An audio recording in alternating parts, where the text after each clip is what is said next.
At the height of the Cold War, the United States accidentally discovered perhaps the most effective way to cripple a modern civilization: a single nuclear weapon detonated in space.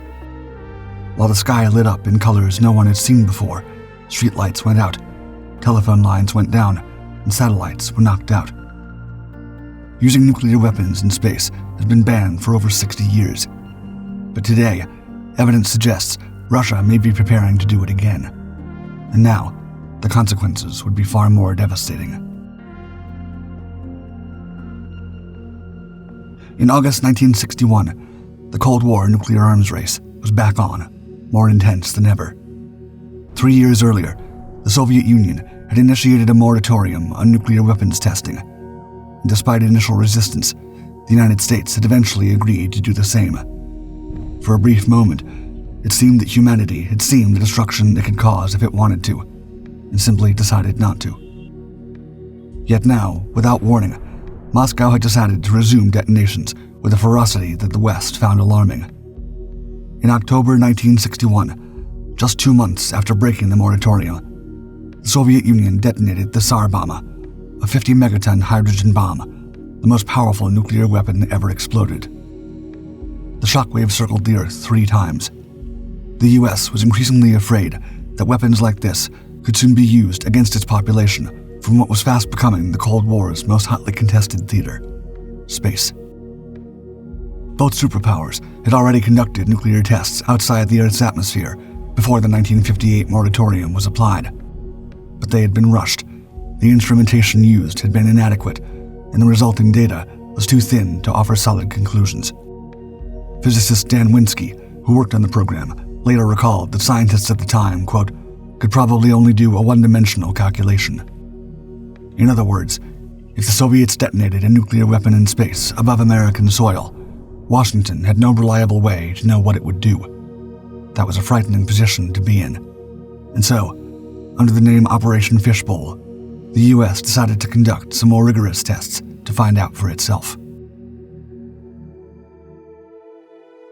The launch site would be Johnston Atoll, a tiny remote coral outcrop in the Pacific, around 900 miles southwest of Hawaii. The Americans hoped it would be far enough from anything that whatever happened next would stay contained, and nobody would watch them do it. In fact, Soviet scientific ships had positioned themselves uninvited in the waters near Johnston Atoll to watch. A second Soviet vessel had sailed to the southern conjugate region near the Samoan Islands, the point where the Earth's magnetic field lines from the detonation zone re-entered the atmosphere. The Soviets had done the mathematics, and they knew where to look. The first attempt, on June 2, 1962, had to be aborted when radar tracking lost the Thor missile shortly after launch. With no way to confirm it was on a safe trajectory, the range safety officer ordered it destroyed before it could do any damage. The second attempt, on June 20th, went further, but only just. After 59 seconds, the engine stopped, and the missile began to break apart. Once again, it had to be blown up, but with the 1.4 megaton thermonuclear warhead already compromised, radioactive debris rained back down onto Johnston Atoll and the surrounding ocean, contaminating everything it touched. But there was no time for a proper cleanup. The next test, called Starfish Prime, was already being prepared for July 9th. In Honolulu, excitement built. Hotels advertised rainbow bomb rooftop parties, with drinks and a guaranteed spectacle. Local newspapers recommended the best places from which to view the explosion. A local high school student named Kathleen Norris drove with her brother to one of these locations for the experience, Tripler Army Hospital, on a hill overlooking Pearl Harbor. But as the missile detonated around 250 miles above the Pacific Ocean at exactly 11 p.m. Hawaii time, Norris realized that nothing had prepared her for what she was now seeing. She later wrote, quote, "A sudden bright green flash turned an ordinary night as bright as noon." The sky went yellow, then red. Then, as she described it, a deep blood red that lingered, then icy blue, then indigo, then finally darkness again. Norris called it, quote, "the most terrifying thing I've ever seen." She was not alone. Across the Pacific, from Hawaii to Fiji to New Zealand, witnesses described a carnival of color, Rainbow stripes, artificial auroras, great white fingers of light sweeping toward the poles. At Kwajalein Atoll, 1,400 nautical miles away, observers watched a brilliant white flash burn through cloud cover and expand into a green ball of light, followed by concentric rings spreading across the sky that, as one report described, stopped and hung in, quote, a state of frozen stillness. The display lasted over 90 minutes. Back in Honolulu, the light show was not the only thing people noticed. Streetlights across the city began going dark, around 300 of them, across the island of Oahu. Burglar alarms started going off.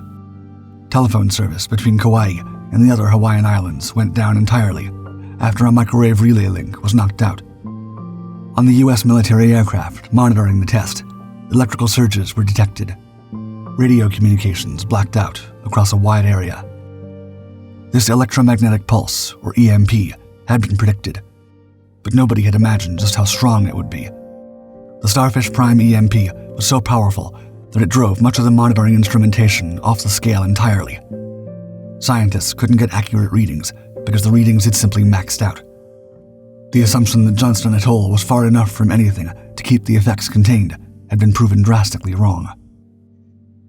As news of Starfish Prime broke around the world, it quickly came in for harsh criticism. In London, 300 protesters gathered outside the U.S. Embassy to call for an end to nuclear testing. Canon L. John Collins of St. Paul's Cathedral called the test, quote, an evil thing. He added his opinion that those responsible were, quote, stupid fools. Meanwhile, in Moscow, the Soviet state newspaper Izvestia ran the headline, quote, Crime of American Atom Mongers. United States carries out nuclear explosion in space. This stance was perhaps somewhat ironic, coming from the mouthpiece of a government that had detonated the Tsar bomb just 8 months previously, and was also carrying out nuclear weapons tests outside the Earth's atmosphere. But whatever was being said about Starfish Prime, nobody was yet aware that its most significant consequences were not visible from the ground at all.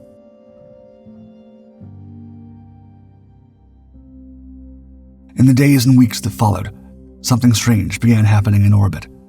Satellites, American ones, British ones, Soviet ones, started failing, not all at once and not dramatically, just quietly, one by one, going dark.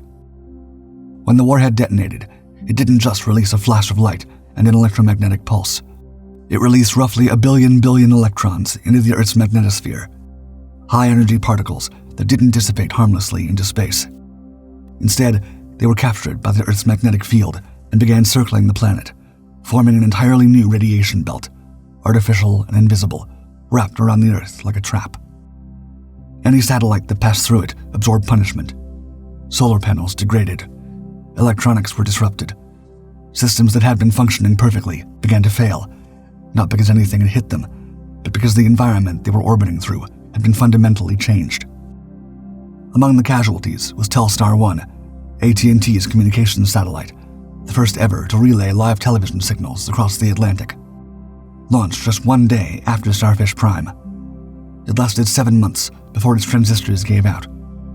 Also lost were Ariel 1, the United Kingdom's first satellite, and several U.S. military satellites, including Track and Transit 4B. Even a Soviet satellite, Cosmos 5, was damaged. In total, at least 6 satellites failed as a direct result of the artificial radiation belt. Some estimates put the number higher. Glenn Seaborg, chairman of the Atomic Energy Commission, later wrote that the result had, quote, contravened all our predictions. The scientists had not predicted an artificial radiation belt. They had not predicted it would last for months. They had not predicted it would reach satellites they thought were safely out of range. On November 1st, 1962, the United States and the Soviet Union both conducted their final high-altitude nuclear tests. Though neither was as large nor as impactful as Starfish Prime had been, it was the same day the Soviets began dismantling their missiles in Cuba, the missiles responsible for the crisis that had just brought the world closer to nuclear war than it had ever been. Whether by coincidence or design, the two most dangerous things humanity had done that year ended on the same day. Within a year, the United States, the Soviet Union, and several other countries had signed the Limited Test Ban Treaty, prohibiting all nuclear testing in the atmosphere, underwater, and in space. The world had been frightened enough by Cuba, by Starfish Prime by the dawning realization that the consequences of what they were doing could not be predicted or controlled, and agreed to stop. No further nuclear tests in space have been carried out since 1962, but in the decades since, the world has built something that has made starting again far more tempting, and would make it far more devastating. In 1962, when Starfish Prime was launched, there were just 24 operational satellites in orbit. As of spring 2026, there are approximately 14,500. Around two-thirds of them are American. The United States' 250 dedicated military satellites are hardened against radiation and electromagnetic pulses. If another Starfish Prime-style nuclear explosion were ever to occur in space, they would have a strong chance of surviving. But they represent just a tiny fraction of the total number of satellites. The vast majority are commercial, generally built for cost efficiency, not resilience. EMP hardening alone is estimated to add 5 to 10% to the price of a satellite, an unacceptable margin in a competitive market. Radiation shielding adds further weight and cost, and protecting satellites against something that hasn't happened in over 60 years has been seen as a waste of time and money. Yet these commercial satellites are exactly what 21st century life is built around. The GPS signals that synchronize global financial transactions, the navigation systems that guide shipping containers across oceans, the weather satellites that route commercial flights, the timing systems that keep power grids stable. If anything were to disable them, the world would be plunged into chaos. To complicate matters further, their use isn't limited to civilian areas. Commercial satellites have also ended up playing a key role in modern warfare. When Russia launched its full-scale invasion of Ukraine in 2022, Ukrainian forces began using Starlink, a commercial satellite constellation operated by the American company SpaceX, as the backbone of their battlefield communications. Drone strikes were coordinated via Starlink. Artillery was guided by commercial GPS. Real-time intelligence was shared across the front line through hardware that any civilian could theoretically purchase. But Moscow was paying close attention. Within months, Russian officials explicitly warned that commercial satellites being used for military purposes could become legitimate targets, and it seemed they already had a weapon in mind. Since at least the mid-2010s, American intelligence services have been monitoring a Russian program to develop a nuclear anti-satellite weapon, a device capable of detonating a nuclear warhead in orbit. The White House confirmed it. A Russian satellite, designated Cosmos 2553, had been launched into an unusual high orbit in early 2022, and U.S. officials believed it to be connected to the nuclear ASAT program, possibly carrying a dummy warhead. In the present day, a nuclear explosion in space would produce the same effects as Starfish Prime, the EMP, the radiation belt, the cascade of debris, but this time it would happen on a scale that's difficult to fully comprehend. Analysts have estimated that low Earth orbit could be rendered unusable for a year or more, though some consider that optimistic. Of course, any nuclear attack in space would be indiscriminate in nature, affecting all national satellites equally, including Russia's own. Yet it seems Moscow may have calculated that it has significantly less to lose. Russia has only about 1/7 as many satellites as the United States, and it's a gap that continues to grow. In 2025, the United States launched over 3,700 satellites, while Russia is believed to have launched fewer than 50, a pattern that's been repeated year after year. What's more, Russia's GPS equivalent, GLONASS, is aging and unreliable. Its commercial launch business, once a significant source of revenue, has collapsed under sanctions. For Russia, losing its satellite fleet would be a relatively small sacrifice to make compared to the catastrophic effect it would have on its enemies.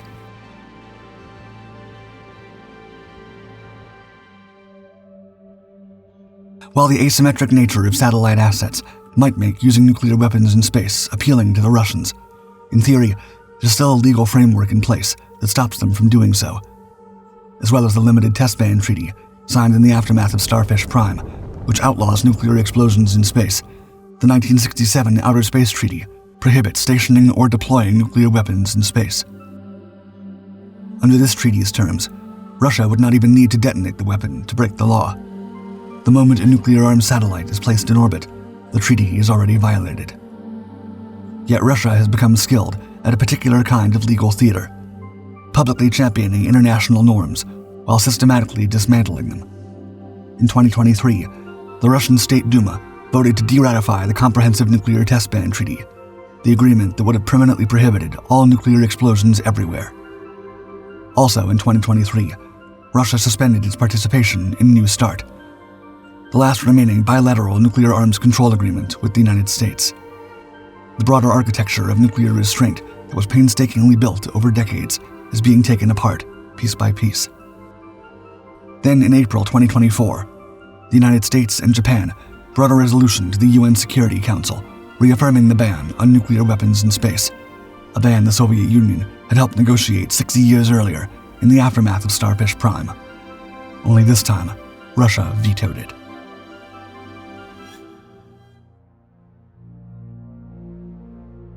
So if treaties and diplomatic pressure cannot stop Russia, what can? The honest answer is that the options are limited, but they are not zero. On the technical side, scientists are working on what they call radiation belt remediation, methods of cleaning up the artificial radiation belt that a nuclear detonation in space would create. The idea is to use powerful radio waves, beamed from the ground or from orbiting platforms, to knock high-energy electrons out of the radiation belt and into the upper atmosphere, where they would dissipate harmlessly. Experiments are underway. The physics works in principle, but an operational system capable of cleaning up after a nuclear detonation in low Earth orbit remains years away, and would itself carry risks, potentially disrupting the upper atmosphere and damaging the ozone layer in the process. On the diplomatic side, the most credible leverage lies not with the West, but with China and India, the two countries with the economic relationships capable of actually changing Russia's calculations. China and India have both dramatically increased their trade with Russia since the invasion of Ukraine. China receives more oil from Russia than from any other country. India has similarly deepened its economic ties. Both countries also have rapidly growing space programs of their own, with their own satellite constellations, their own GPS equivalents, and their own military and commercial assets in low Earth orbit. A Russian nuclear detonation in space would not spare Chinese or Indian satellites. Both countries have as much to lose as anyone. So far, neither country has shown any willingness to use its leverage against Russia on this issue. And Russia may not even be the most unpredictable actor. Military planners have quietly given a name to the scenario they fear most, a Pearl Harbor of space. This refers to a surprise nuclear detonation in orbit by a state with nuclear weapons, but no satellites of its own. North Korea fits that description precisely. For most of human history, the most dangerous weapons were the ones nobody fully understood. The scientists behind Starfish Prime didn't know what the weapon would do. The military planners who ordered it didn't know. That ignorance was terrifying, but it also meant that when the results came in, the world could be genuinely shocked into restraint. Russia is not working in the dark. It has studied Starfish Prime. It understands the EMP, the radiation belt, and the cascade. It knows what a nuclear detonation in low Earth orbit would do to a world built on satellite infrastructure. To the drones, the precision strikes, the battlefield communications, the power grids, the hospitals. It has done the calculation, and it's building the weapon anyway.